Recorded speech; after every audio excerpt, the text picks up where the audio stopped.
Hello po, magandang araw. Itutur ko naman kayo dito sa tanim na sili ng kapitbahay. Ang tawag sa amin sa siling ito ay siling Taiwan. Siguro dahil galing sa Taiwan. Pag mag-harvest ka nito at nahawakan mo yung mismong bunga, ang init-init sa kamay. Oh, may more than 1 year na sili? Ang lawak, oh.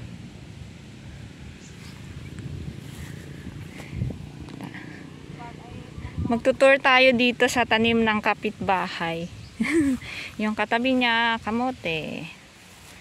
Oh, ang dami niyang bunga. Hindi halata kasi green din. Oh, laki. Pwede kang mamitas araw-araw.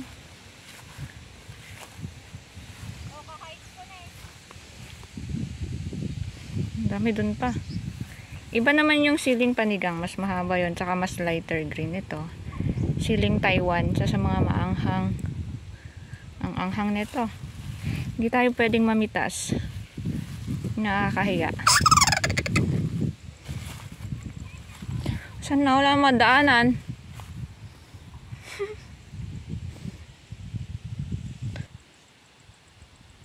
Kailangan niya ng kahoy para pagtalian. O, ganyan. May makakapitan yung tali. Kasi itong mga to naman, hindi sila nakakatayo na solo pag marami silang bunga na tutumba. Kaya kailangan lagyan ng alalay na tali para tatagal. Wow, daming red. Huy, wag kang mamitas dyan. Uy, may rainburst. Oh, ano to? Pang ano? Hindi. Pang rainburst. Pang rainburst. Grabe, ang dami. 1, 2, 3, 4, 5, 6, 7. Itong mga sili daw sa area na to ay more than 1 year na daw sila. Kaya pala ang tataas nila. Tayo nga ako sa gitna. Videohan mo ako. Para makagala naman ako ng maayos, sinetap ko na lang yung phone ko at tinelapse na lang. Halos hindi na ako makita dyan sa gitna ng mga sili. Ang tataas din kasi. Hindi ko alam kung talagang matataas yung mga sili or talagang maliit lang ako. O diba, kung makapaglibot, akala mo sa amin tong mga sili na to. Pero hindi, tanim talaga to ng kapitbahay namin. Nag-enjoy din ako kaikot dito. Nakailang ikot-ikot din ako dito. Tapos ayan, may hawak na ako sa kamay. Tangkad-tangkad ng sili na to. Siling Taiwan din. Ilang years na to, sabi mo? More than 1 year na?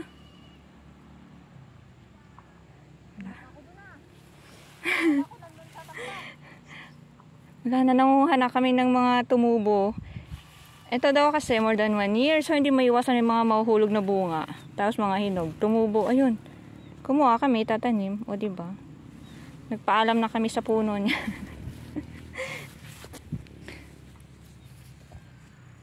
Maghanap tayo. Papakita ko. Asan yun? Yung mga tumubo. Ito.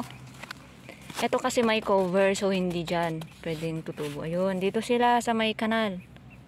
Ito. Hindi naman siyang itanim kung pang backyard lang siya. Yun may mga nahulog. Ito. Syempre, pag uulan, bababa sila dyan. Ganyan. Dito na sila tutubo. Yun, tangkad-tangkad ng sili. O diba? Dami na namin ginawa. Ang balak lang namin manguha ng dahon ng kamote. Uwi na nga tayo. Ba, ano pang makuha natin? Uy, bawal yan. Tara na. Namaalam ako sa puno. Paalam na natin sa puno. Diba? Daming red. Ang gandang tignan. Itong mga sili naman sa portion na to is mas nahuli siyang naitanim. Kaya mas maliit sila. Ah, yun raming red. Siguro malapit na silang mamitas. Ito, may kalunay. Ito din, inuulam din to. Pag yung mga bagong tubo lang.